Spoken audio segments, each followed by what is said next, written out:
Good evening, everyone. I call to order the June 6, 2023 public hearing of the Common Council. The time is now 6:56 p.m. Ms. Clerk, will you please call the roll? Alderman Rakowski? Here. Alderman Russell? Here. Alderwoman Costa? Here. Alderwoman Ortiz Luna? Here. Alderman Malinowski? Here. Alderman Pabon? Here. Alderman Dyson? Here. Alderman Skirpo? Alderman Segarra? Alderman Hargraves? Here. Alderman Ayalon? Here. Alderwoman Sanchez? I know she's here. She's here. Alderman Smedley? Alderman Thompson? Present. And Alderman Catanzaro. Here. So 12 of 15. Thank you. Ms. Clerk, will you please read into record the notice of the public hearing? Mr. Chairman, Yes. I make a motion that we waive the reading. All right. Who was the second? Costa? Okay. Thank you. All those in favor say aye. Aye. All opposed say nay. Motion carries. The reading is waived. Having been noticed properly, we will begin the public hearing. Please remember to state your name and address for the record and limit your speaking time to 3 minutes. The item for a public hearing is number 36083, lease agreement with Exclusive Development LLC for 12 unassigned parking spaces at the Arch Street parking lot for $30 per month per vehicle. Are there any speakers for this item? Second time, any speakers for this item? Third and final time, any speakers for this item? Seeing no speakers, we'll move on to the next item. That item is number 36084 for lease agreement with Charter Oak State College and the Connecticut State Colleges for 180 unassigned parking spaces in the First Sergeant Henry J. Cesney parking garage at a monthly rate of $35 per vehicle. Are there any speakers for this item?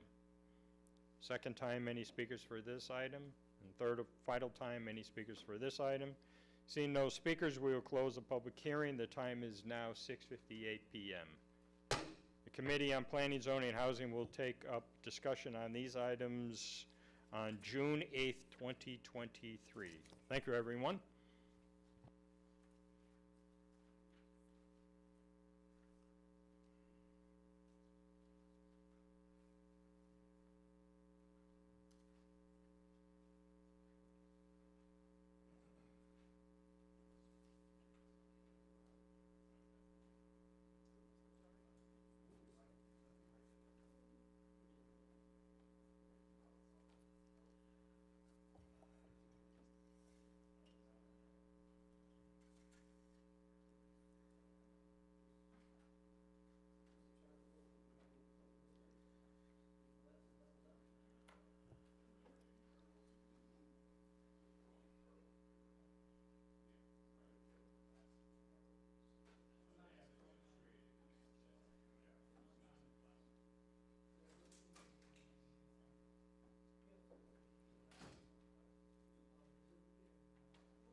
I call to order the June 6th, 2023 public hearing and regular meeting of the Zoning Subcommittee.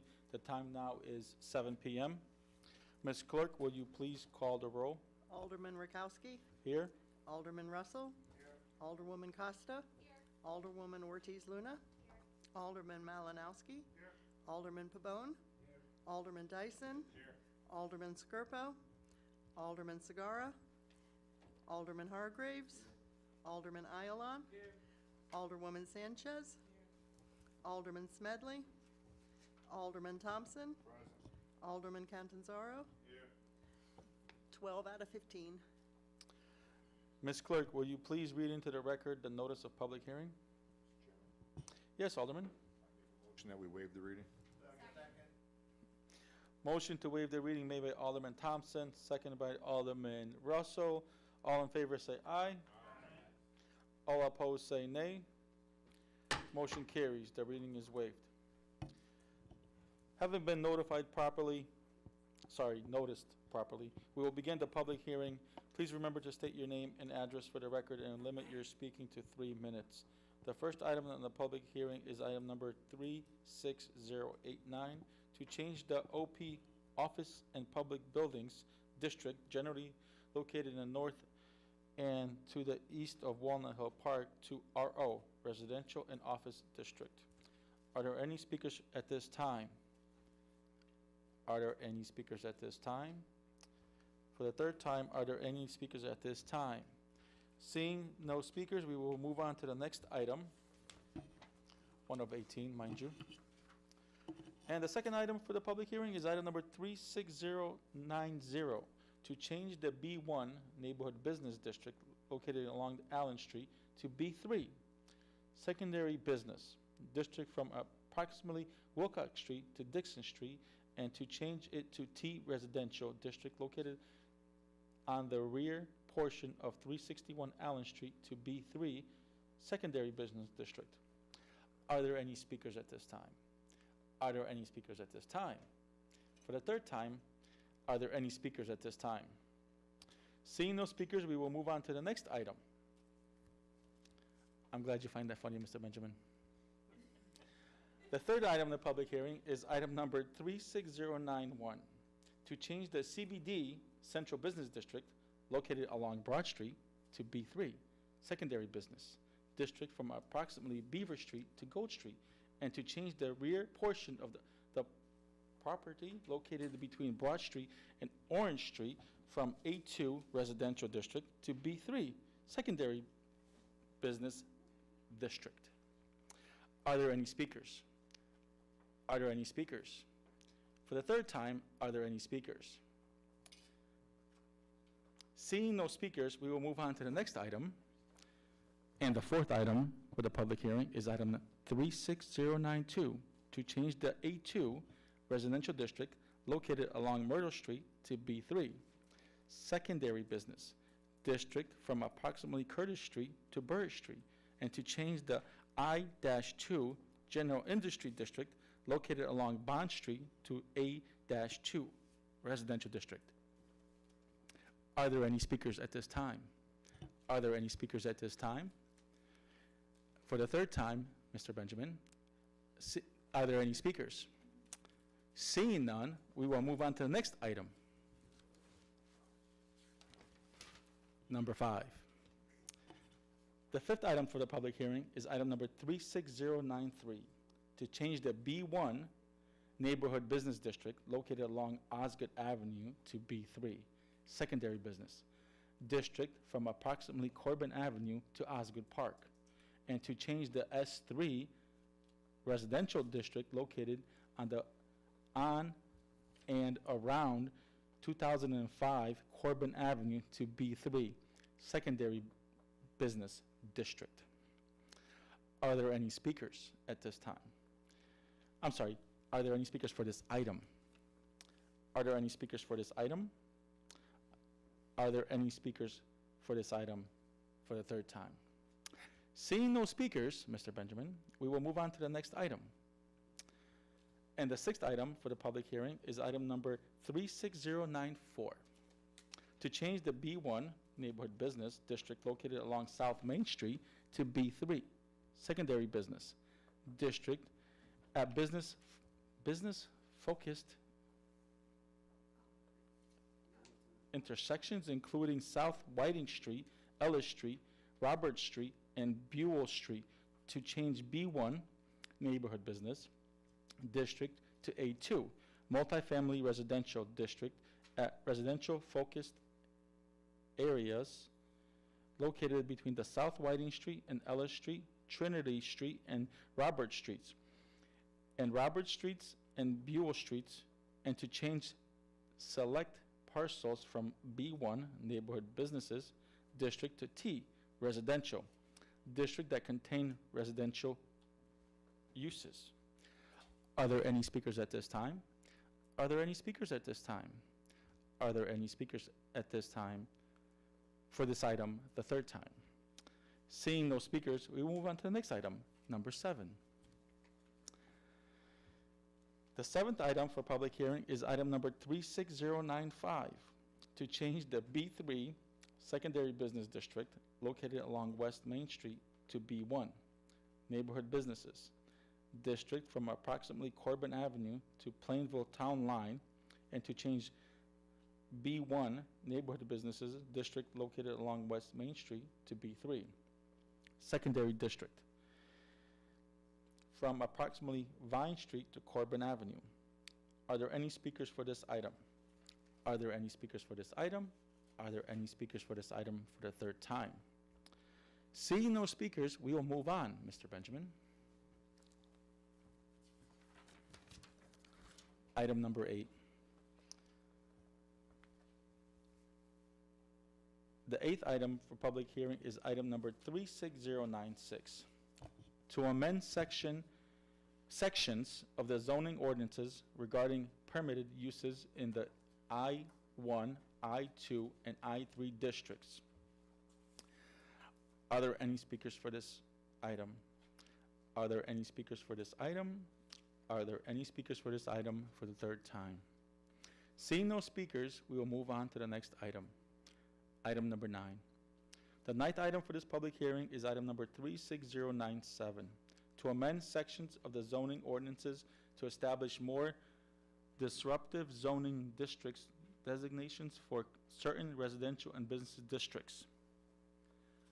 Are there any speakers for this item? Are there any speakers for this item? Are there any speakers for this item for the third time? Seeing no speakers, we will move on to the next item. And the 10th item for the public hearing is item number 36098 to amend sections of the zoning ordinances to allow home professional office use as a special exemption in the residential districts and as an accessory use in certain business districts. Are there any speakers for this item? Are there any speakers for this item? Are there any speakers for this item the third time? Seeing no speakers, we will move on to the next item. The 11th item for the public hearing is item number 36099 to amend sections of the zoning ordinances to add multifamily and home professional office as special exemptions uses, reduce certain dimensional standards, and add new parking standards into the RO district. Are there any speakers for this item? Are there any speakers for this item?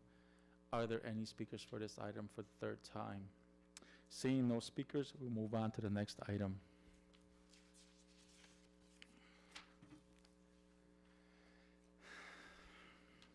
The 12th item for public hearing is item number 36100 to amend a section of the zoning ordinances to add 3-family as a permitted use and home professional office as a special exemption in the T district. Are there any speakers for this item? Are there any speakers for this item? Are there any speakers for this item for the third time? Seeing no speakers, Mr. Benjamin, we'll move on to the next item. Item number 13. Number 36101 to amend section of the zoning ordinances to make a use correction to the East Main TOD zone by switching single-family use from TOD-EM-1 to TOD-EM-2 district. I have to ask, from 1 to 2? Of course. Are there any speakers for this item? Are there any speakers for this item? And for the third time, are there any speakers for this item? Seeing no speakers for any of these items, we will move on to the next item. Item number 14.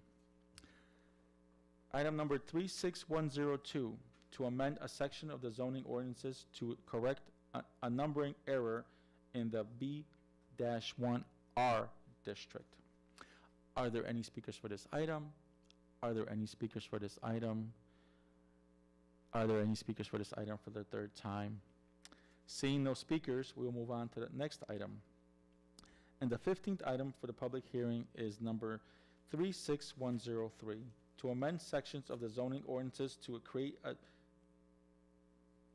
tiered industrial use classification, move certain motor vehicle uses from B3 to B1, reduced front yard setback requirements in the B1, and incorporate design standards in the B-3 zones or districts. Are there any speakers for this item? Are there any speakers for this item? Are there any speakers for this item for the third time?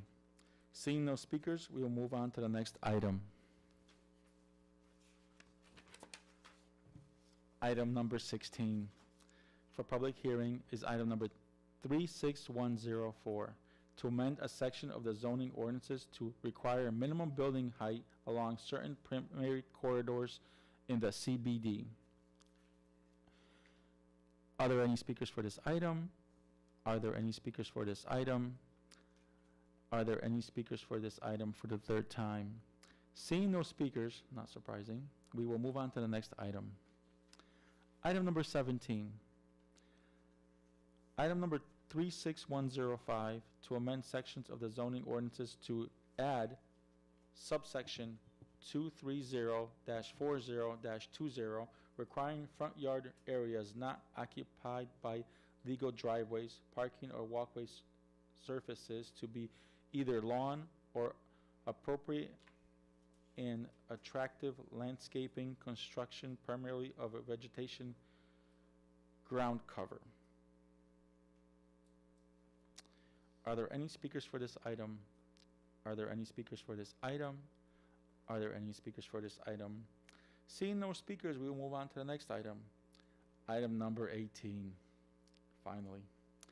The 18th item for this public hearing is item number 36106, to amend sections of the zoning ordinances to reflect changes to the state statute made during the 2022 legislative session and to clarify distance requirements. Are there any speakers for this item? Are there any speakers for this item? Are there any speakers for this item? Seeing no speakers, we will close the public hearing and move on to the regular meeting. The time now below is 7:13. Oh my goodness, that was 13 minutes of my life. Well spent. Thank you very much. I appreciate that. The first item on the agenda is item number 1. Back to the first one. Yes. Item number 36089, to change the OP, Office and Public Buildings, district generally located in the north and to the east of Walnut Hill Park to RO, Residential and Office District. May I have a motion, please? Mr. Chair, Yes, Alderwoman Costa? I make a motion to accept and refer to the full council with a favorable recommendation. Favorable, okay. Motion to refer with a favorable recommendation made by Alderwoman Costa, seconded by Alderman Thompson. At this time, I would like to call up Mr. Jack Benjamin to make his presentation and read into the record the City Plan Commission recommendations. Mr. Benjamin, good evening, sir. Good evening, Chairman Rakowski. Thank you for your service, first of all. Council members, thank you. I'm glad to oblige, sir. The picture of public service this evening. Thank you.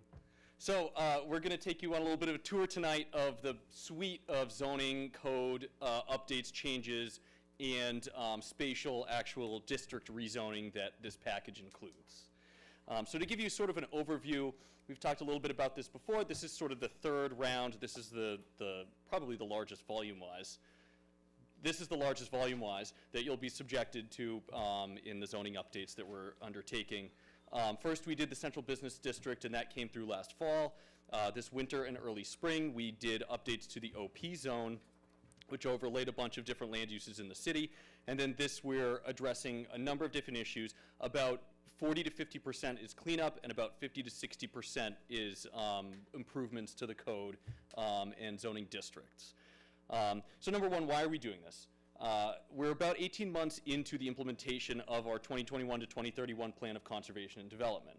That document had an extensive public process in front of it, and it outlined a number of growth and development goals for the city, much of which were based on public input, and much of which was based on research done by our consultants.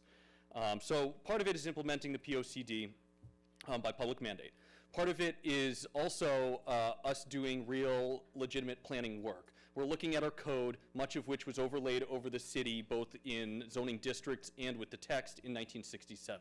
So we inherited a 56-year-old legacy zoning code at this point. And, you know, the world has changed, the economy has changed, the way people move around, the way people live has changed, and our physical environment has changed. So one of the reasons why we do that is we get in front of what we refer to, well, variances in general, but more generally use variances. So a lot of what you're going to see, the adjustments to the code tonight, are trying to mitigate the amount of use variances that are entertained by the Zoning Board of Appeals. Use variances are kind of nebulous. You can apply for things that are not listed in, as long as they're not listed in a prohibited use in the zoning code, you can apply for use variance and can be entertained by the ZBA.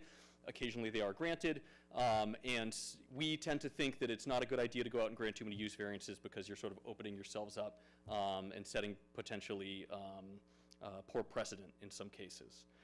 So that gives you a little bit of a background why we're undertaking these changes. I guess the third one, which Jeff and I will talk a little bit about in our updates to the B1 and B3 zoning code, we have some evidence that we think there were clerical errors made in the way that B1 and B3 were overlaid on the city, and we'll go into that in some detail. Uh-oh. Did we turn this off, Jess? Sorry. Nope, there we go. All right, thank you. Excuse me. All right, so this gives you an overview of the 18 petitions so eloquently read by Chairman Rutkowski. So the first, we kind of have two major petition categories. Number one is boundary changes. This is the spatial rezoning. This is the underlying zoning of different parcels in the city. And then the right is text changes. This is where you're going to see a lot of the cleanup. So again, some of this cleanup is really targeted. It's cleaning up for inefficiencies, and some of it is literal corrections as we parse through the zoning code, either when we get certain variance requests or just through reading through the code, doing our own research. If we find discrepancies or errors, we will bring them to you for cleanup. All right, so we will dive into the boundaries. Yes, Alderman Island. Certainly. I think it will be helpful if you explain to us, or Alderman. maybe you will in the Alderman. future. Do you think Mr. Benjamin can finish his presentation? Yes, but as you go, is the nature of each zone and what's the difference between them? Yeah, we will definitely go into detail on you that. go. Okay, Yeah, thank yeah. And there are maps associated, so you get to understand the part of the neighborhood or part of the city that we're looking at, okay? Thank you, Alderman. All right. So we'll dive into the boundary changes. And I'm looking at Attorney Dyken and Jess to tell me if I'm taking too long. So, all right. So the first major one we're addressing is the RO district expansion. So this is kind of part two of a major both boundary, well, mostly code change that we brought to you in early or late winter, early spring this year. This was the text amendments to the OP zoning code. As we addressed at the time, OP is office and public buildings, which is overlaid over a huge variety of land uses in the city, including, as you see here, the hospital, the park. It includes CCSU. It includes the Stanley headquarters campus off Slater Road. There are a number of different zones or areas in the city that it overlays. So OP was really hard to regulate consistently. What we did earlier with the OP zone was we cleaned up a lot of the text. We made it address more specific land uses.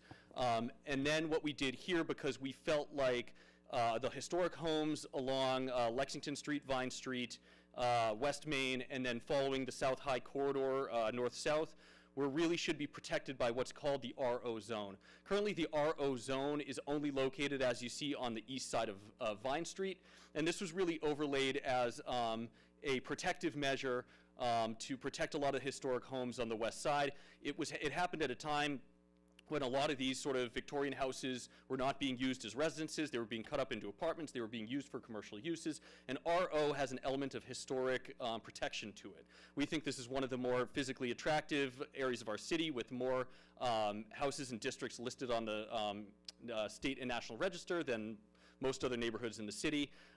There's a lot of sort of public interest in keeping the character of these neighborhoods, but also allowing some flexibility in the use of the existing structures. So what RO will do is, it'll overlay some sort of protective measures on historic structures, and number two, it will allow for reuse of those structures and preservation by reinvestment, by reusing those structures in a sort of office capacity. Think, the Perkins Travel is currently in the OP zone on South High Street. That's a perfect example of a historic house, early 20th century house, that is used both as residential upstairs for the owners of the firm, and then a downstairs commercial storefront. T-Long Construction is another good example of a historic home that was reused as an office, and that's on West Main in a current OP zone. Overlaying RO will promote sort of that, more of that style of development. All right, so this is Allen Street, and this brings us to our first discussion of the business zones. Currently on Allen Street is B1 to the left there. The other business zone is shopping centers B2. Those are for larger parcels in nature. What we discovered looking at B1 and B3 in some detail is B1 was really built to build suburbia. It was built to build strip malls, car-centric infrastructure, large setbacks. We'll talk today a little bit about some of the dimensional requirements in B1 that we're changing, one of which is initially B1 has a 40-foot setback, which is tough to meet. So we will be reducing the setback on that, but also looking at where B1 was overlaid, unfortunately, B1 was overlaid in a lot of what should be walkable areas, not car-centric places. So you'll see on West Main the way that B1 and B3 were flipped. We also feel like Allen Street could have been erroneously zoned as B1. It's better for B3. If you think of B3, B3 is really a broad street. So think about consistent street wall, closer setbacks, more walkable neighborhood, a little bit more mix of uses, some flexible dimensional standards. So we think that B3 is a more appropriate use for Allen Street. We've had business owners coming in talking about purchasing buildings and potentially being able to build what we want to see here too. So our philosophy when we talk a little bit more tonight about the business zones B1 and B3 is again that B3 makes for good walkable neighborhoods, having buildings set closer to the street, stopping the sort of expanse of pavement that is between the street, public right-of-way, the sidewalk, and a private parking lot. There's a safety measure in there too that we think zoning can take care of. Okay, Broad Street. So this is B3 overlaid over, or being CBD, Central Business District, being exchanged for B3. This is one of the places tonight where we will be decreasing intensity of zoning and intensity of use. You can see Central Business District, which is really the downtown core, and an arch street, and extends a little bit north of 72. It sort of has this arm that shoots left off towards Broad Street, through a couple folks who had come for zoning variances and just the general understanding of that neighborhood. Central Business District is a little bit too intense for the use on Broad Street. One of the sort of telltale pieces of the Central Business District Code being a downtown code is that it has a floor area ratio of 6.5 to 1. Floor area ratio is the gross floor area of a building in comparison to the lot size. 6.5 to 1 means that oftentimes you will be able to see 5 or 6 story buildings going up. That's not the existing character of Broad Street. Those kinds of developments are what make the downtown a special place, but are not what make Broad Street a walkable, more neighborhood feel kind of area. So that's the attempt on Broad Street, is to bring B3 zoning there. All right, so Myrtle Street, a couple things being accomplished here. So on the left side, you can see industrial went north along sort of the west side of Burritt, Bond, east and west sides, and then between the Armistice parcels and Bond Street. So that was historically industrial zoning.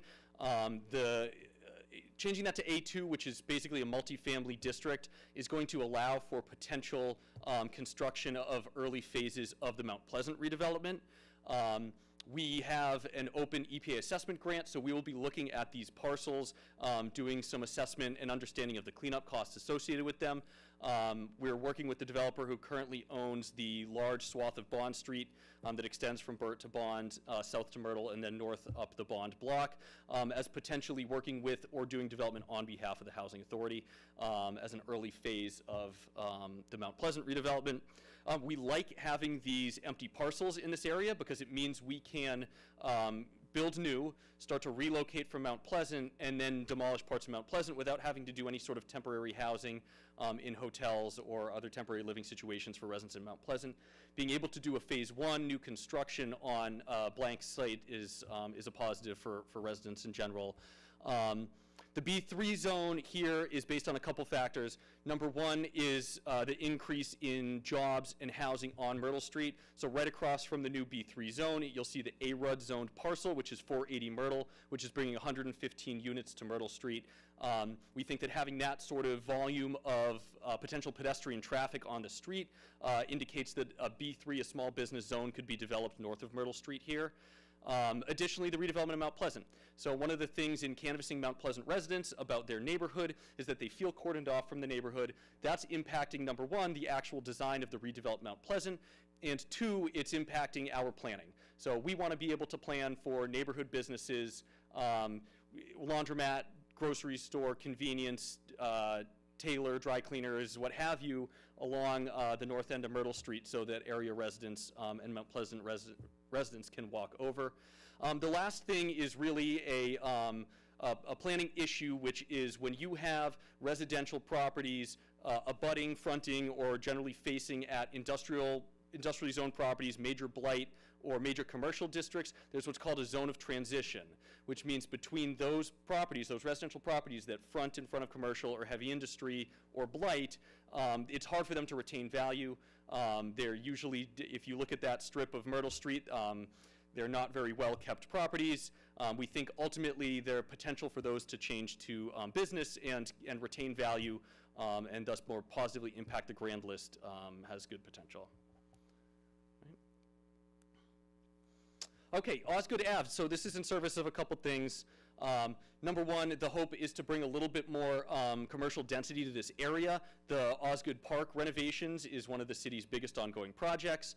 And with some, hopefully in the future, some complete streets work and some traffic calming measures, the idea here is to build a little bit more of a walkable commercial area that can both serve the adjacent residents and also serve visitors to the park. All right, South Main Street. So this is basically our test case for exploring the difference between B1 and B3 zoning. And we'll go through in some detail here because there's a lot going on here. South Main, all the way basically from South Whiting Street to the industrial district on the south that practically abuts the Berlin line, was all zoned as B1. So our best guess is back in the 60s, 70s when they did their last major zoning overhaul. The code changes were 67, and I think we assume that B1 was overlaid here in 1967 as well. They were trying to build suburbia. So they were, we think that they were hoping that the triple deckers and multifamily houses and mixed use buildings on the corners of each intersection would be demolished in favor of strip malls and more car-centric infrastructure. In the meantime, all this has done, all overlaying B1 has done here, number one, you see all of these existing multifamily houses have survived, meaning they have legitimate value. And number two is that overlaying B1 and having more auto-centric uses has mostly just sort of jammed garages in the backyards of some of these formerly residential homes. It's resulted in what we affectionately call tumors, which are occasionally sort of commercial storefronts that are superimposed off of generally residential parcels, which again, mixed use is not a bad thing, but there's a sort of, there's a clustering of some commercial uses somewhat inappropriately. So our attempt here is to do two things. Number one is to create small commercial nodes that surround the major intersections on West Main. That's going to bring your classic sort of brick block mixed use buildings that are prevalent up and down South Main into compliance. And then the other thing is to intersperse the interior of those blocks, which you see on the north, or the top and bottom pictures here, the classic triple deckers, the multifamily houses close to the street front. That's going to help preserve those houses. There's more demand than ever for that kind of housing in the city. And obviously, the zoning code that was overlaid in the 60s tried to do something that it couldn't successfully. And we like to think that the market spoke in these situations. The other reason to change B3, again from B1, is B1 resulted in some commercial development that had major setbacks. So as you see the middle picture, that's next to Advance Auto, it's Napa, sorry, Napa Auto, and then Pizza Pal is the other major, Pizza Pal and then the liquor outlet right there are on that intersection. And so the only thing that really did is it brought strip mall style development to the center of these intersections. The issue there is with walkability, pedestrian navigability, safety. You know, people hit high speeds going down South Main, and then coming up Whiting, right, not Whiting, Ellis, I think, right there. So they're hitting higher speeds, they're hitting that intersection even though, you know, there are traffic lights there at higher speeds. And pedestrians are kind of an afterthought in developments like that. Again, you see the expansive pavement that comes up to the sidewalk and sort of is contiguous with the right-of-way. So the idea here is bringing B3 to those commercial nodes will help increase, hopefully have people build closer to the sidewalk line, increase walkability, and some pedestrian navigability and safety. Okay, West Main Street. So this is a one-to-one swap, basically. Right now, B3 exists from that Corbin Ave intersection all the way out west to the Plainville line, and then B1 exists from roughly the Corbin Ave intersection east to 72, and then from 72 east to, I think it's Vine right there. So B1, again, was really focused on strip mall style development, and then B3 is more neighborhood scale. Think about something like Broad Street.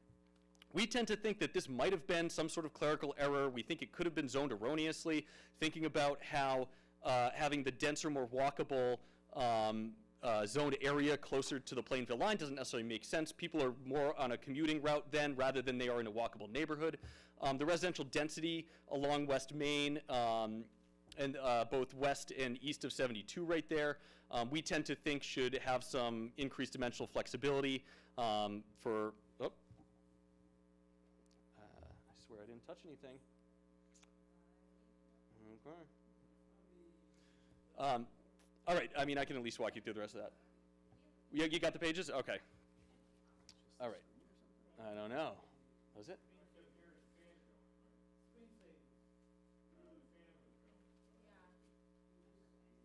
Oh. All right. It's tired too, guys. So, so anyway, that's the switch. That's really a one-to-one switch. That's not like the Allen Street issue. That's not the only place in the city we think we saw B1 erroneously zoned over a B3 zone. Again, they could have just been trying to build suburbia back then, but looking to these denser, the places with denser housing, we do think is more appropriate to be B3 rather than B1 zoning. You mind if I use your presentation? Yeah. Are we on to text changes? Yeah, that's it? Okay. Yep, All right, Jeff, you want to join me for text changes? Cool. Please. All right. You want me to Sure, yeah. So everybody, Jeff Cormier, again, city planner, reintroduction here. Jeff has been instrumental in this process. So we'll go through some of the text changes now. All right, thanks, Jack. So the first page of what you're seeing is called the text cleanup. Like Jack mentioned, a lot of the zoning text changes, some of them were things that we found along the way of receiving applications. Some were text, just errors and numbering. Others actually go hand in hand with some of those boundary changes that you're seeing. So the first page here, a lot of this is just kind of creating some best practices with certain types of uses. And some of these are very simple designation changes that make things a little more readable, a little more understandable from the public. Again, zoning ordinances shouldn't have to be deciphered. They should be easily understandable by the public for which they serve. So the first petition, 36096, that's really a tiered industrial use. So our industrial uses, the I1, I2, I3. I3 is basically a non-existent. It's not mapped in the city. So generally we have I1 and I2, and they're just various levels of intensity in the city. And kind of what we have now are ones that are kind of nondescript, just says industry non-nuisance, another which is not specifically prohibited. They're not very descriptive. We're literally just changing those. I1 and I2 would be light industry, heavy industry. That's basically what they are. That's how they function. Those designations would be changed to reflect that. The next petition is a district name changes, 36097. And that generally is taking 4 of our district names, which don't necessarily connotate exactly what they do, and we're trying to make them a little more descriptive. Not every, you might pick it up and, garden apartments versus neighborhood business versus multifamily houses. What do all these things mean? There's actually sort of logic if you dig into the regulations and figure out what uses and dimensional standards exist within each district. So we would be taking A1 and A2, which are just, again, different intensities of multifamily. They would be, instead of garden apartments and multifamily houses not over 24 families, it would simply be A1, multifamily low density, A2, multifamily moderate density. The existing A3 is a higher density multifamily, so that would just bring a little more consistency to the naming there. And again, like Jack had mentioned about the B1 and B3 changes there, the neighborhood business would be, the names would be flipped. So basically, B3 really isn't a secondary business at all. It's a neighborhood mixed business district. That's what it would be called. B1 would become secondary business, which is exactly what it is, an auto-centric, primarily business-oriented district. Lastly on that page, you have petition 36098, which is a home professional office from accessory uses to special exception uses or permitted uses. And that was something we had first implemented in the last zone change, and the OP ones that had come before you. We had created these designations about home professional office, home occupation, which generally allows flexibility, post-COVID to allow people who work at home. A lot more people are doing that, so it basically allows that a lower intensity one is home occupations permitted by right, a higher intensity one is a home professional office, and that would be a special exception in certain districts and have safeguards that would be reviewed for, the number of people coming in, your hours of operation, that type of thing, to not interfere with your residential districts. On the next page, we're getting to the RO. So you saw the boundary changes for the RO that surrounded Walnut Hill Park, and generally a lot of these there's a couple use changes and then some dimensional changes. The use changes are just adding 3-family, multifamily as a special exception, the home professional office, which I just mentioned. And the purpose of this is really to try and take those 2 areas, which are basically kind of north and west of Walnut Hill Park, and then east of Walnut Hill Park, going down South High Street. We're going from a district that literally covered 14 properties in the city, which is tiny, to now incorporating many more properties. So now we have to sort of make that district work, make sure it works for all the properties in that district, and not try and create nonconformities to people's property. So in doing so, some of the things were changed with regards to the dimensional standards in terms of parking, a slight reduction on the minimum lot area per dwelling unit, and floor area ratio. And again, that was really to make sure that those parcels on South High Street and east of Walnut Hill Park won't be non-conforming and form a coherent and consistent district with the houses on the west side of Walnut Hill Park, while having those protections in the RO district. On the next page is a text cleanup part 2, and that has 3 petitions on there. Again, very simple text revisions here. So add 3-family dwellings in the T district. That's petition 36100. So the T district is primarily a single and 2-family district. But if you actually look at it, how it functions, there are many, many areas of 3 families in the T district that would otherwise conform except for the use. What that means is that they can meet every other standard in the zoning regulations to be a 3-family. So you have houses, and I took a couple different sections of street and actually looked at every house along the street to see how they would conform. And they conform with their parking requirement, with their dimensional standards, with every other standard they would need to meet for a 3-family. And they were already being used as 3 families. They're already legal 3 families. But our text under the T, for whatever reason, does not allow 3-family. So there's vast areas of the city that are currently, if people want to do some home improvement or something on their house or renovate a space, would be non-conforming and would necessitate a variance. So adding 3-family would mitigate that issue. It would allow people to improve their properties. It would basically create a lot of conformity within the city where it's happening already, where it exists already.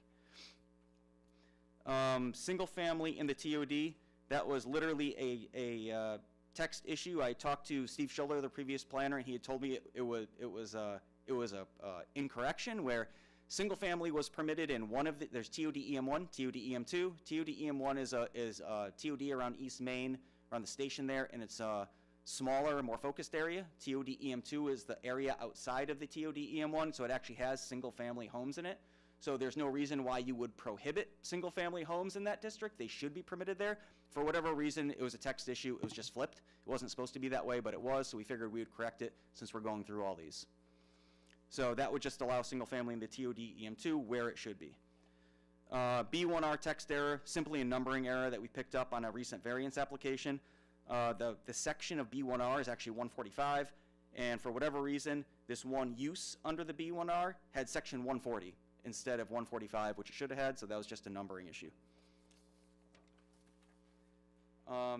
Business districts, part 1 and 2 are the next two slides. So this incorporates some other changes that go along with the B1 and B3 and industrial uses. So the four main things this does, it defines those tiered industrial uses. So what you saw is where we went from these nondescript industrial designations to actually just light, heavy, and then so you have industry non-nuisance, light industry, and heavy industry. We create definitions for those. So in the other text amendment where we actually tiered them in different districts, this creates the definitions for those. And basically, it's very understandable exactly what you would think they are. Light industry, which would be permitted in the I-1, is basically things that aren't allowing noxious emissions or byproducts to go out. It could be some type of light interior manufacturing someone's doing. And an I-2 would be really those heavy types of manufacturing you would find in areas that you wouldn't really necessarily want next to residential. So it creates those definitions. It swaps the auto uses from B3 to B1. As Jack mentioned, B3 is a neighborhood mixed business. That's Broad Street, generally, if you think of that being characterized as that type of neighborhood. B1 is sort of the west end of West Main, where it's really auto-centric. All of those businesses are set, the buildings are set far back from the street, and it's generally strip mall style, auto garages, used car sales, all those types of things where you see cars kind of packed on a lot. That's really what you would see. That's indicative of sort of the B1 district. So what we did, but currently those auto uses, so used auto sales, used auto repair, general repair, those things are currently permitted in the B3 where you would not necessarily want to see them. You would want to see them in the B1. And so what this does is it just swaps those uses, takes them out of B3, puts them in B1 where they should be. We mentioned reducing the setback in B1. Currently it's a 40-foot setback. What that means is that you have to have your building set back at least 40 feet. The idea there is that in the past for a very auto-centric area, you would push parking to the front of the lot. So you'd have a lot of parking out front. The building would be set back.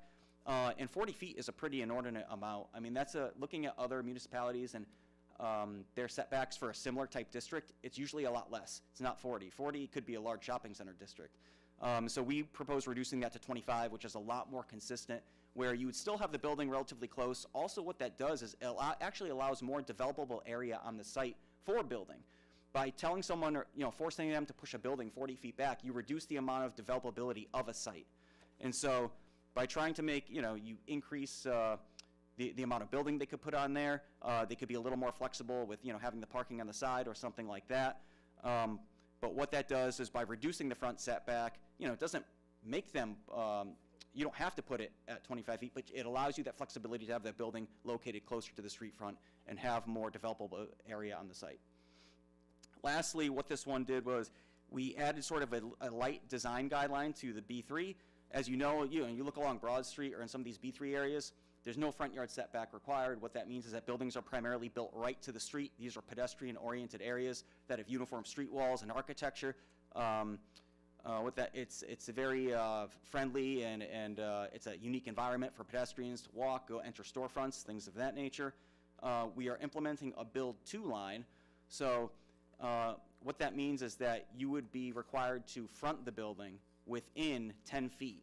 So the build to line just means that you can't build it beyond 10 feet, and what that would prohibit is if you have a uniform street front like Broad Street, that means someone can't come in and place a building all the way at the back, which would create some inconsistencies architecturally. It would mandate that you basically have to build a building, in line or create a similar architecture for the rest of the block that's consistent with the rest of the block you're building on. On the second page of the business districts, part 2, Again, what you're seeing is some of those changes. The front yard setback and side yard setback requirement increases developable site. And then the floor area ratio in the B2. And what that does is, B2 is the shopping center district, 50,000 square foot minimum lot. 0.7 to a 0.75 just means that you can do a slightly bigger building. Anywhere you can kind of increase building to increase property values, reduce impervious surface, in terms of parking, isn't necessarily a terrible thing. It's such a slight increase. So it shouldn't have any detrimental effect. B3, front yard setback, none required. We would institute the maximum of 10 feet. That's that build to line that I just spoke about. And on the last page was text cleanup part 3. And there are 3 petitions on here.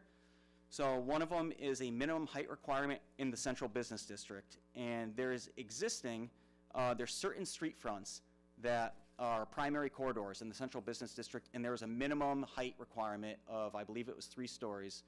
And so as part of our CBD, we looked at these, and what we have done, being really proactive, we re-looked at them and saw that there might be some scenarios in certain sections that were in here that it might not be necessarily conducive to have a 3-story. You might not have to. Maybe 2 is enough because the surrounding buildings are that. So to be really responsive and come back to change this, what we would be doing is we would be just shrinking one of the sections on Arch Street, so it would only go down to Grand instead of all the way down, I believe, to Whiting, because there are buildings down there that are only 2 stories, and to require someone to do a 3-story height might not necessarily be needed. It might fit in better architecturally to just have 2 stories. If someone wants to go up, again, that's always an option, but to require it, we felt maybe 2 stories is more appropriate in certain areas. Front yard ground coverage. This is something that would require front yards basically to be landscaped, if other than your driveway, your walkway. It would require some type of landscaping. The scenarios we've encountered with this, there's been a couple that have actually just put their trap rock all over the front yard. So it's basically gray trap rock instead of grass. And one of the issues that creates zoning-wise is that basically you can't park on grass or in the front yard in certain areas. And it really facilitates, it allows people to just park all over the front yard, which we've experienced. It's hard to sort of police that zoning-wise because cars are easy to move. So if you give someone a zoning violation, they just move the car, the whole thing starts over. So, in terms of being, sensitive to your neighbors and the surrounding neighborhood, character of the neighborhood, maintaining some type of landscaping and not having cars parked all over the front, this would solve some of those issues by requiring that. And then lastly, the adult use cannabis definitions. So we were very proactive. Many municipalities were understanding a couple years ago when the state came out with the adult use cannabis designation. They were kind of flying blind, sort of passing legislation, but obviously not creating any of it through Department of Consumer Protection, so nobody knew what to expect. So a lot of communities were very proactive. We actually created all these definitions trying to get ahead of the game. So we could be ready for what was coming. And what we found is that after Department of Consumer Protection went through and created their regulations for these, some of our definitions with regards to the certain licenses they offer, producer, microcultivator, stuff like that, our definitions didn't align perfectly with those. So all this is in, they had also made some changes subsequent to adoption, actually last year in the legislative session, they made some additional changes. So we're just being responsive to that, making sure that our definitions on the books match what you're actually getting licensed with, so there's no conflict there. So that's all that is. Again, most of these just pretty simple text changes. A lot of these go hand in hand with some of those boundary changes. Great. Thanks, Jeff. Oh, and I do just want to read into the record, for every text amendment or boundary change that comes before you that's within 500 feet of a town boundary, we have to send that as a referral to the Capital Region Council of Governments, which is our regional planning agency. And we have to send that before this public hearing. They generally send back some type of recommendation. And their recommendation for these text amendments, their comment was that the staff of the Regional Planning Commission of the Capital Region Council of Governments has reviewed the zoning referral and finds no apparent conflict with the regional plans and policies or the concerns of neighboring towns. CROG supports the efforts made by the City of New Britain to create a more pedestrian-friendly environment through the B3 Neighborhood Mixed-Use District and other similar regulation updates. CROG staff also recognizes and appreciates the continued leadership by the City of New Britain in providing a diversity of housing choice for all ages and incomes. Both of these initiatives, maintained by city staff and the surrounding community, align directly with the Regional Plan of Conservation and Development's housing and economic development goals. So, thank you. Thank you, sir. Thank you, Jeff. I just wanted to close with one example I wanted to highlight was our amendment to the CBD that Jeff just went over is an example of, look, we're lean with our approach to zoning. So we're coming before you now with 90% certainty that all these changes are positive and implementable for the city. But in the example of CBD, we made that huge package update last fall, and we're coming back to you and saying, look, there's an amendment we think we need to make. So at the end of the day, we're learning from all of this. If anything we think needs to be amended, we'll come back to you, okay? Thank you, Mr. Benjamin. I know Alderman Aaron wants to talk here, but I have a few questions of my own first, Okay. real quick. Go ahead. So, TOD-EM-1, Yes, sir. that zone, what is that, those letters, Transit-oriented development, East Main Street 1, East Main Street? East Main Street. Okay. -2? East Main -2. So one is the denser core that's trying to promote increased development density around a fast track station. And then EM2 is a little bit more suburban sprawl, which is reflective somewhat of the underlying development. And that when we, talking with Steve, that inclusion tonight was simply a text error. They did not include single family in the less dense district, and they included single family in the more dense district. So we reversed that. So if you have a commercial building in that zone, Yes. I don't have any You were further not, questions. I'm sorry. If somebody had a commercial building in that zone, none of the changes we were making tonight are impacted. Correct. Thank you very much, sir. I appreciate your time. Alderman Aram. Thank you, Mr. Chairman. First of all, I applaud your extensive work. That was day and night work, probably for a long time. Maybe to clarify, to help us understand what's going on, I'll take an example of something I'm familiar with. On Monroe Street, Monroe and Arch Street, there is Central Auto Sales and Service.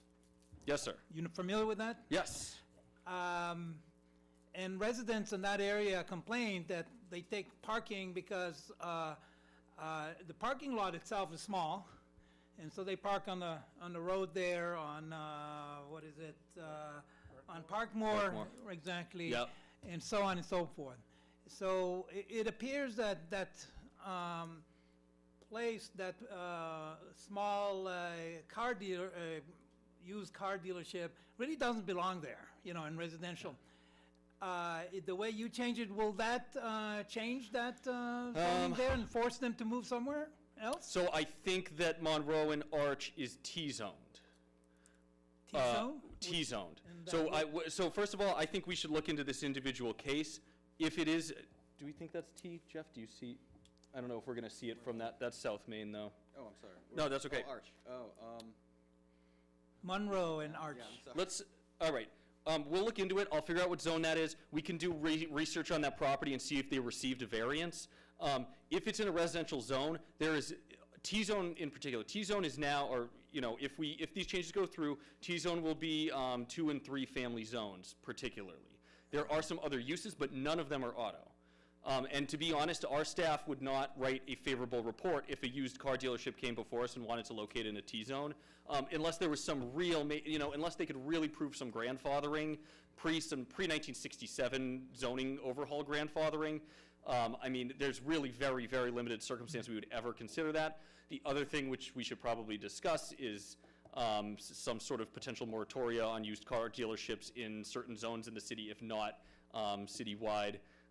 They've become somewhat of an issue, especially in residential areas. So no, I mean, unfortunately, none of the code changes we're looking at tonight can make them move or be better neighbors. But I mean, all of this is in service of preserving our neighborhoods, preserving our housing stock, and making our sort of commercial neighborhood nodes more walkable and discouraging auto uses.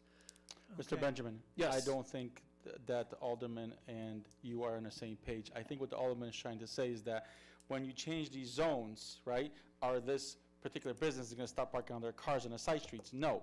The business got too big for their own Right, good, right. right? So they're doing pretty well, right? They should probably move to a bigger location. But whatever circumstances is, they park their excess employee vehicles or whatever on the side streets, creating a headache for the neighborhood residents. Right. Okay? Same thing on 824 Stanley Street. Ask me how I Yep, know. yep. They have way too many cars on their parking lot, and all the employees park on the street. And you can't get by in that busy intersection in the morning, especially with school buses. Yes, and I've addressed it already, and it's just, what are you gonna do? You can't kick them out because of a zoning change. They're already there, they're grandfathered in.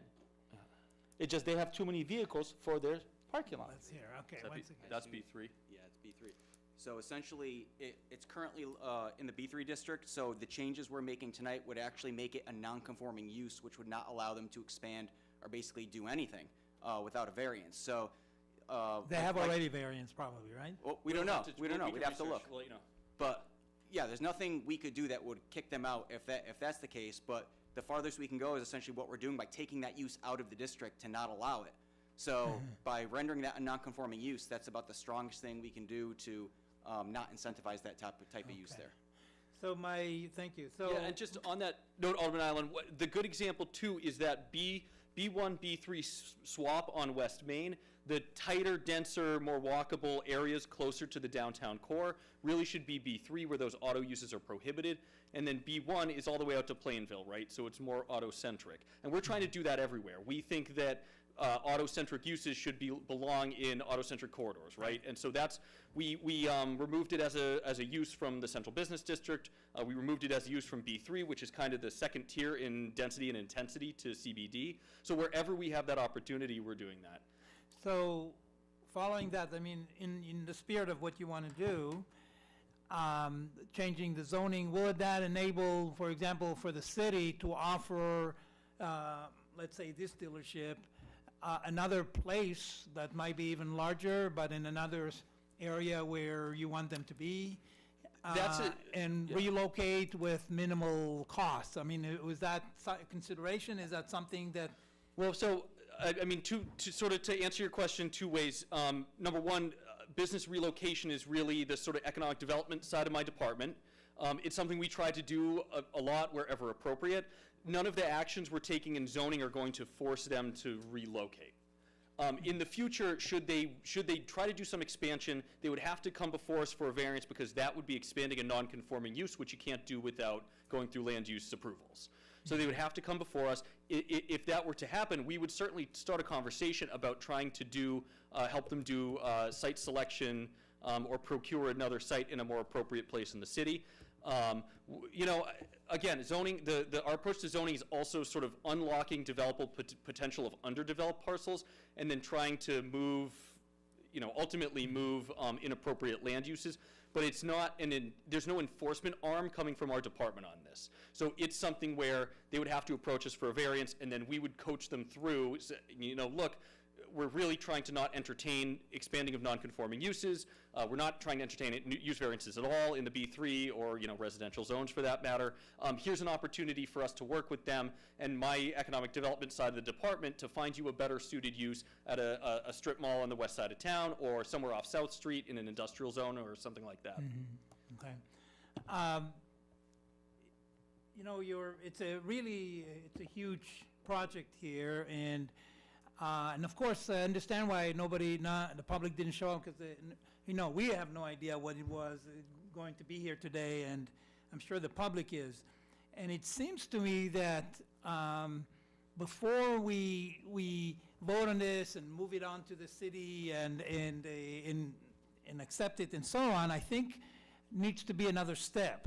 I think, for example, like you take a different area, so you take maybe a few zones that are near each other and have a public, you know, maybe do it in a church or in a local, you know, community, and have a time for the public who live in that area to hear those changes, understand the implications, and I understand nobody had to move, but for future development, it has implications. both for private and and businesses. So I would say maybe, 4 or 5 in different locations in the city, and listen to their feedback, because, many of us don't know the certain areas specific. We pass there, but we don't know the implication, because I think they deserve to understand a little better, the public, what's involved in the changes from B1 to B3 and whatever this. Our collective wisdom, I don't think we have the ability to assess the implications of this, and the public will probably be able to give you even better information about what you think from parking perspective, from changes in their housing, or businesses, small business, multifamily.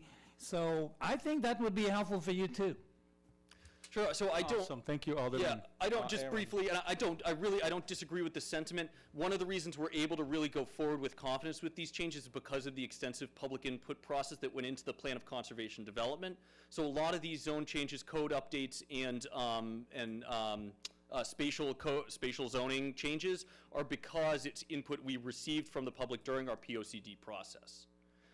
So that's that's a proxy for making big changes to the zoning code. We're able to hold up that POCD and say, look, we have somewhat of a mandate to make these changes from the public. If we were to do smaller neighborhood level workshops, that just becomes a little bit more of an issue with staff capacity to do that, and then potentially public turnout. So by having everybody together during the major and well-publicized and marketed POCD process, we do have a fair amount of confidence in what that document is telling us to do.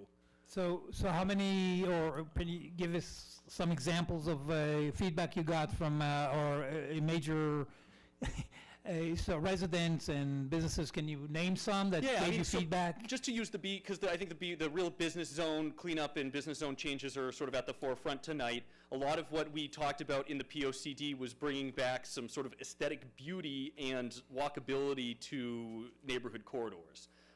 So, one of the areas that I remember specifically being one of the exercises we did when we were at the room in the police station and everybody came out was you basically tagged areas of the city with red that you felt were blighted or ugly or what have you, and green with areas you loved.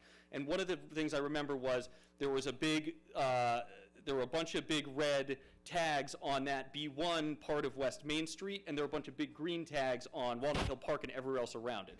So that said to us, look, people think this is a really, aesthetically unpleasing and not very functional little strip mall right here next to one of the most beautiful areas in the city. What can we do about it?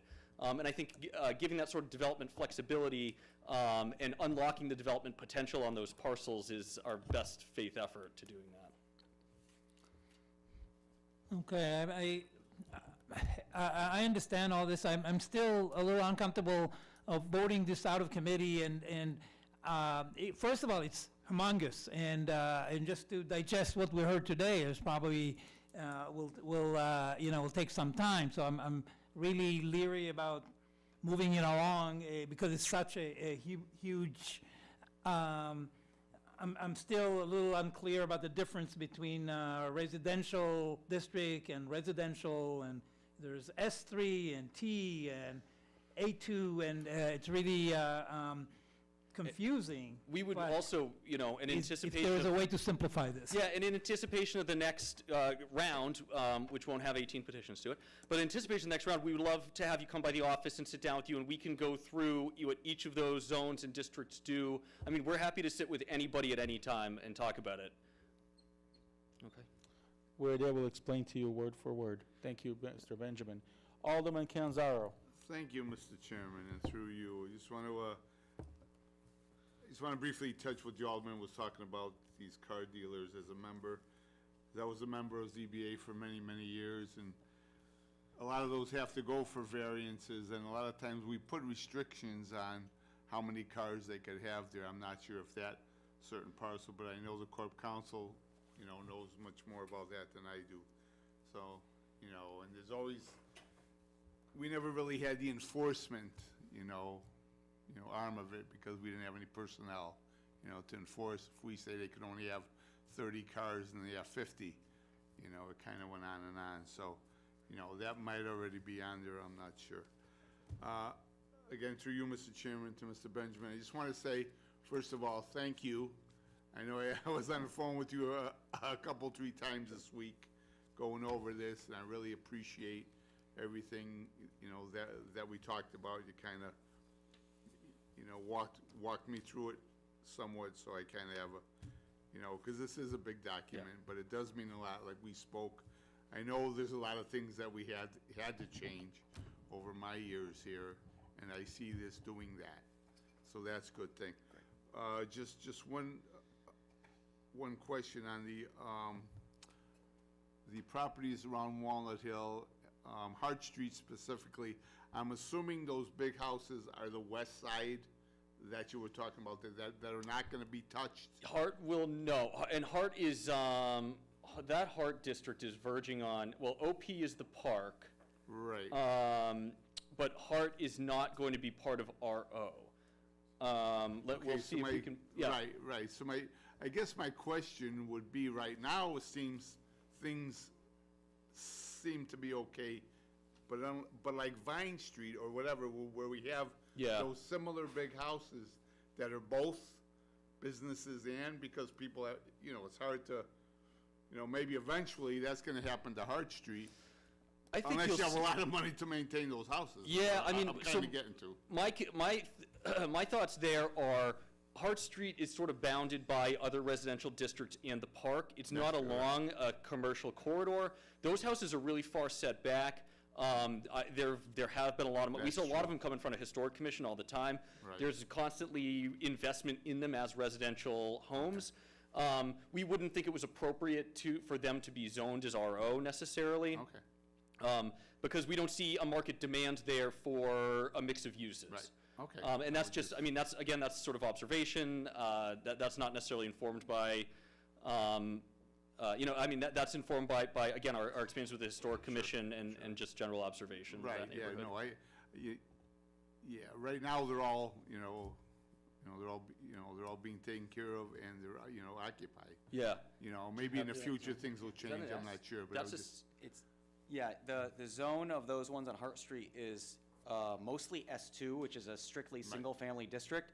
The reason that we would add those certain protections to RO is because as a residential office district, it actually allows a certain intensity of office in it. So like a lot of those houses on Lexington, you know, those historic homes, some of those are fully office. So that's not necessarily allowed in the S2. It's allowed in the residential office, which that's why we added those protections. So you can have that in the RO, which is a suitable district, but you can't, open up the whole first floor with storefront windows and not make it look like the rest of the historically in context homes there. Sure. So, at this point, I don't think the RO would necessarily be needed as that type of protection on the Hart Street because it's an S2 already. Gotcha.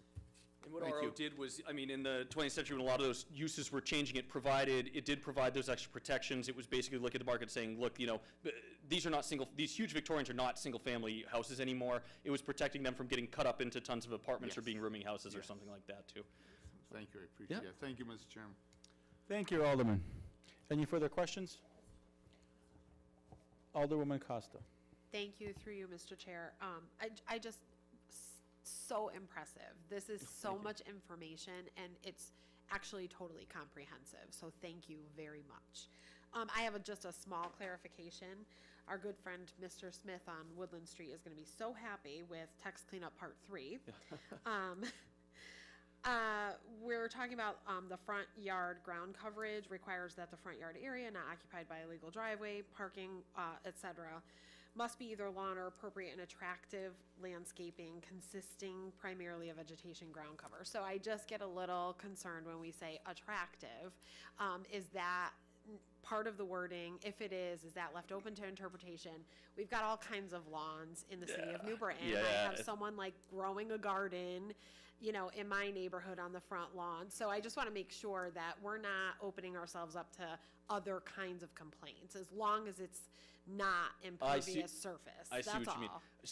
So I mean, I have concerns about legislating taste too. I think I'm just concerned about that. I think what the operative what attractive is doing there is it's saying it's not a utility. It's not something you can Okay. drive over. I Okay. mean, that would be sort of my guess is there some aesthetic attempt Okay. that's not just a utility. You're not paving, you're not throwing trap rock everywhere so you can park in the front yard. It's really trying to keep cars Fair. out of the front yard. is Perfect. I the- just wanted to make sure I understood Yeah. language usage. Thank Yeah. you. Thank you very Yeah, of course. Alderman Thompson. Quick follow-up question to that. By passing this, does that make them, the ones that are already doing it, able to, like, make them stop, or are we just, or it's too late? Well, I think that's kind of an enforcement question at this point, because again, none of what's being passed today changes anybody's lives tomorrow unless there's a major use, property transfer, reinvestment, redevelopment, something like that. It would give a little bit more teeth to an enforcement action if it were taken. But again, I think the operative part there being the enforcement mechanism is really vehicles being in the front yard. All right, thank you. Thank you, Alderman Thompson. Alderman Dyson. Thank you, Mr. Chair. Through you, just follow up again with that. So when you're saying specifically to the front yard, because I've seen homeowners park like campers, whatever, to the side of the driveway, but yet not directly in front of the house, but it's on the lawn. Is that, are we talking about the front of the house, the entire, just where the It's really building is, or is it the front yard? It's really the dimensions between the structure and the street front. Yeah, that's what we're most interested in. See, Alderman? Yes. Alderman, I'm gonna limit you to our previous Alderman's Okay. 3-minute rule. Let me see if I maybe can help me make senses by simplifying it and saying we actually have two major zones. One is a business, different types, and then one is residential. Is that fair way to think about it? I mean, but there's B3 is mixed use, and B3 can be both. And then we have industrial. So, we're not, and then TOD is a mixed use zone too that's based on transit-oriented development. So, I mean, one of the things we are trying to do too is put more emphasis on dimensional requirements and give a little bit more flexibility to uses too. That's a better practice. So it's not, so spatial segregation is one of the reasons why, housing costs are so high and we're running into a housing crisis in Connecticut because we said you can have a house, you have a single family house over here, a 2-family over here, and a commercial zone over here. Allowing a mix of uses is going to bring some affordability back. So unfortunately, I can't give you that sort of black and white classification. Okay. So as a result of all your changes, are we going to get more of one type of zoning versus the other? How are the zones affecting overall, the net effect? Is it more residential we're getting, more business, or more mixed use? Well, so if you look at some of the B3 and B1 swaps we made were pretty much one-to-one area-wise. So I don't know which way it goes net in actual area. Hopefully we see a little bit more mixed use where previously you could solely do commercial. And I mean, that's really trying to strike at the heart of the housing crisis and the affordability issue. Right, so in that, again, we're going back to that West Main district just because I think it's a really good example, east of 72 and west of Grove, I think, Grove Hill. So that little corridor could only be business, totally spatially segregated business, no residential at all. By that being B3, there's opportunity for somebody to come in there and build a mixed-use building, which could be perfectly appropriate for that part of the West End. So the net effect is we have more B3. There will Well, likely that's be, one. yeah, so there is more net, the net is more B3, yeah. Okay, thank you. Yep. Okay, great. Seeing no further discussion, the motion to refer with the favorable recommendation. All in favor say aye. No, I'm sorry. Do we have- Awesome, thank you. I apologize for that, Mr. After Corp all Counsel. that, let me see if we actually have, we have individual ones for each petition. We can summarize. All right. Yeah, I mean, so again, the City Plan Commission recommends approval of the zoning map changes in the text amendments. They were found to align with the Plan of Conservation and Development. and they were informed by observation of the market and mitigation of use variances. Thank you, Mr. Benjamin. So, seeing no further discussion, the motion to refer with a favorable recommendation, all in favor say aye. Aye. All opposed say nay. Motion carries. Now, there's no motion to adjourn yet. We still have to go through it. Yeah, Yeah, we have to go through each individual one. We were on number 1. right. Thank Right. you, Alderman. Yeah. Hey, this guy here. Alderman, would you like to withdraw your motion? The next to- item on the agenda is item number 36090. Change the B1 Neighborhood Businesses District located along Allen Street to B3, Mr. secondary Chair. business. Mr. Chair, I make a motion to accept and refer to the full council with a favorable recommendation. Thank you, Alderman Malinowski. Here's your thinking. Motion to refer with the favorable recommendation made by Alderman Malinowski, second by Alderman Thompson. All in favor say aye. Aye. I'm sorry, all opposed say nay. Thank you. Motion carries. Although I doubt there will be discussion, you should ask. I'm sorry. Let's go back for a few sentences then. Okay. Motion to refer with the favorable recommendation made by Alderman Thompson, made by Alderman Malinowski, seconded by Alderman Thompson. Is there any discussion, Alderman Aram? No? Thank you.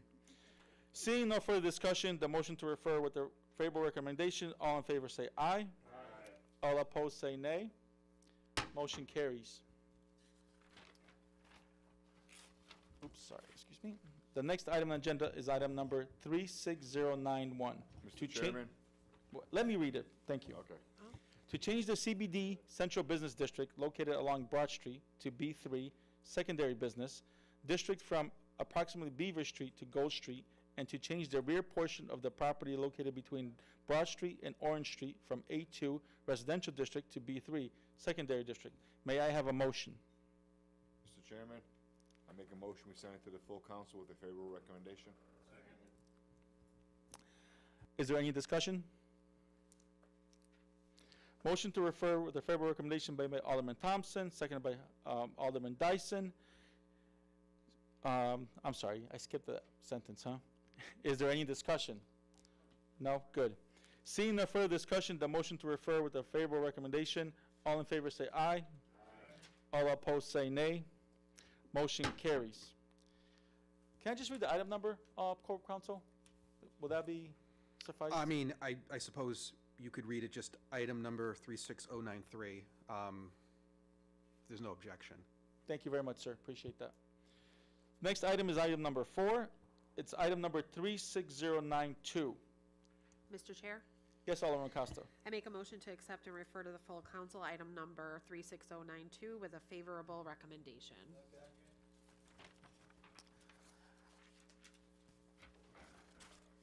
The motion to refer with the favorable recommendation made by Alderman Costa, seconded by Alderman Russell. Is there any discussion? No? Seeing that there's no discussion, motion to refer with the favorable recommendation. All in favor say aye. Aye. All opposed say nay. Motion carries. Next item is item number 5. It is item number 36093. Mr. Chair, Yes, Alderwoman. I make a motion to accept and refer item number 36093 to the full council with a favorable recommendation. Seconded. Motion to refer with the favorable recommendation made by Alderman Costa, seconded by Alderman Thompson. Is there any discussion? Seeing no further discussion, the motion to refer with the favorable recommendation. All in favor say aye. Aye. All opposed say nay. Motion carries.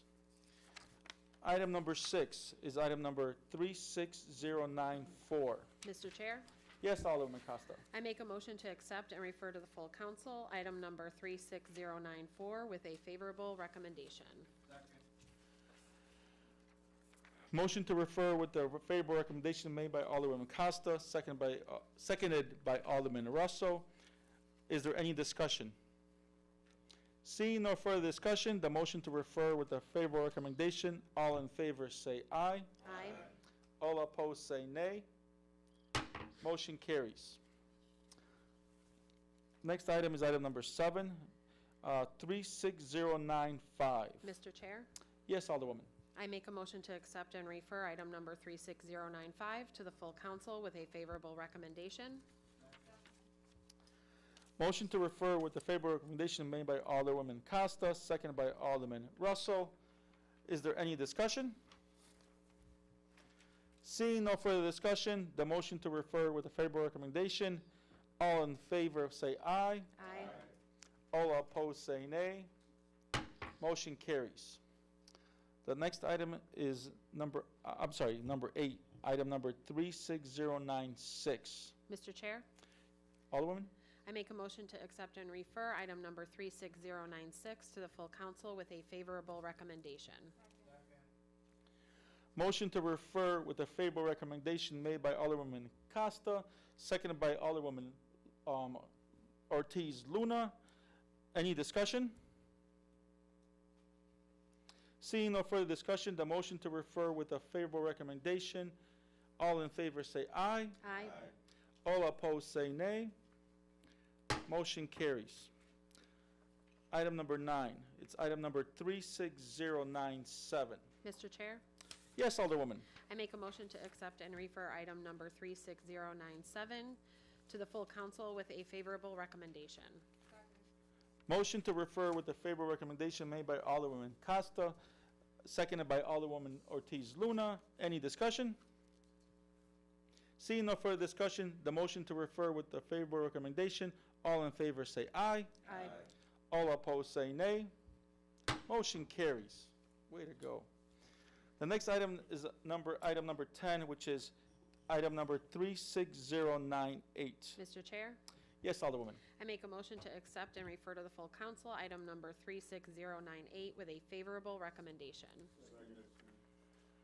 Motion to refer with the favorable recommendation made by Alderman Costa, seconded by Alderman Thompson.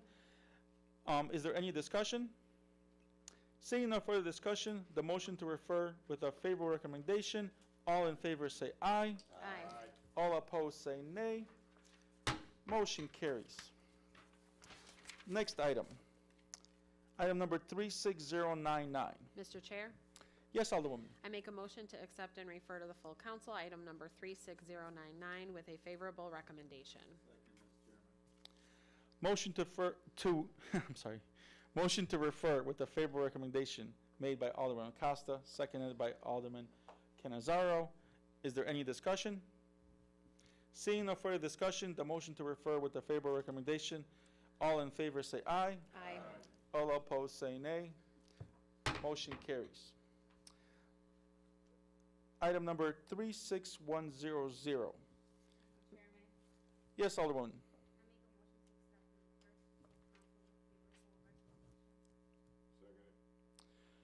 Motion to refer with a favorable recommendation made by Alderwoman Ortiz Luna, seconded by Alderman Thompson.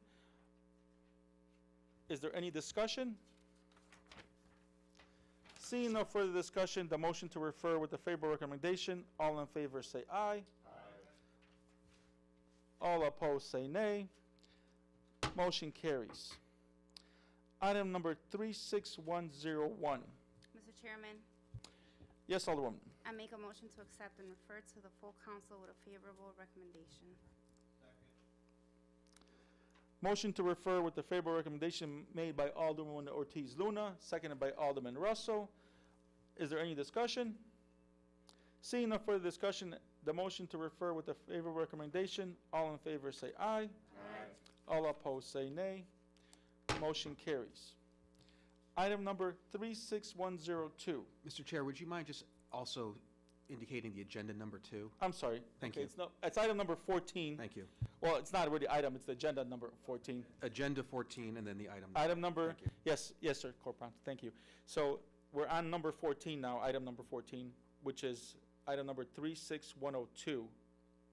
Mr. Chairman, Yes, Alderwoman. I make a motion to accept and refer to the full council with a favorable recommendation. Second, Mr. Chairman.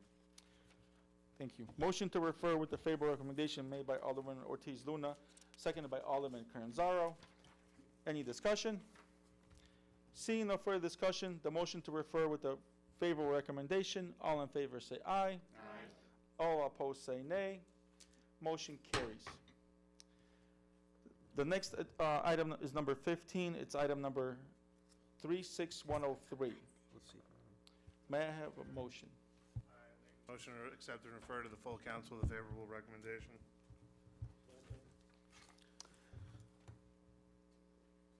Motion to refer with the favorable recommendation made by Alderman Malinowski, second by Alderman Thompson. Mr. Chair, there's Mr. going to be Chair. an amendment. Yes.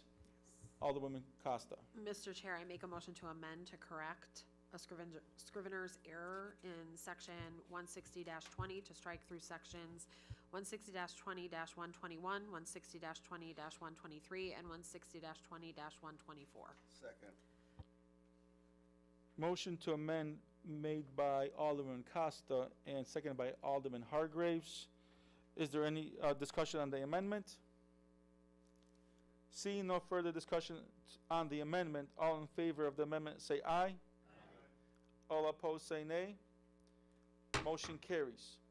Any further discussion on the item as amended once? Seeing no further discussion, the motion to refer with a favorable recommendation, I'm sorry. Yes, that was made by, I'm sorry. You can call the vote, Mr. Chair. Oh, I'm sorry, okay, fine. so, seeing no further discussion, the motion to refer with a favorable recommendation as amended once. All in favor say aye. All opposed say nay.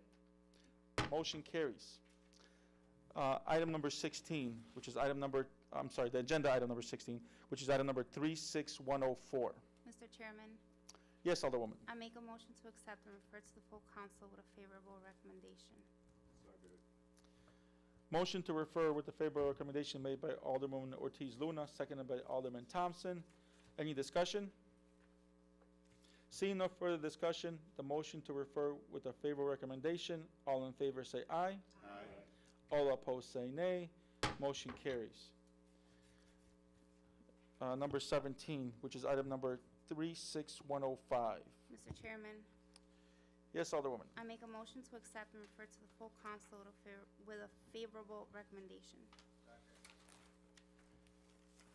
Motion to refer with a favorable recommendation made by Alderwoman Ortiz Luna, seconded by Alderman Russell. Any discussion? Seeing no further discussion, the motion to refer with a favorable recommendation, all in favor say aye. All opposed say nay. Motion carries. Number 18, the last item. No, it says it. The last item is 36106. I'm not even joking. Mr. Chairman, Yes, Alderman. Alderman Hargraves. Yes, I'm sorry. It took 18 tries. yeah.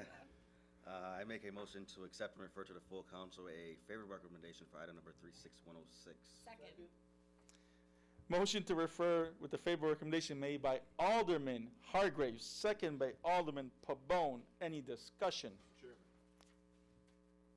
Yeah, just real quick, before this comes to an end, I'd like to thank Mr. Benjamin and his department for the hard work they put on this. This was a big undertaking, so thank you very much.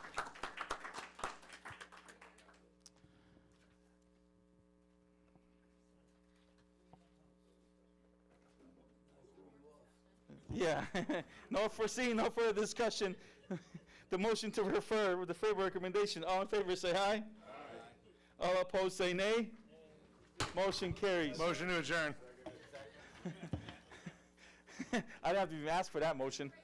Motion to adjourn made by Alderman Thompson, seconded by I don't really care. All in favor say aye. Motion carries. This meeting is adjourned at 8:29. Thank you, Mr. Benjamin. And can you please give us your phone number so Alderman Aram can call you during the day for further explanation?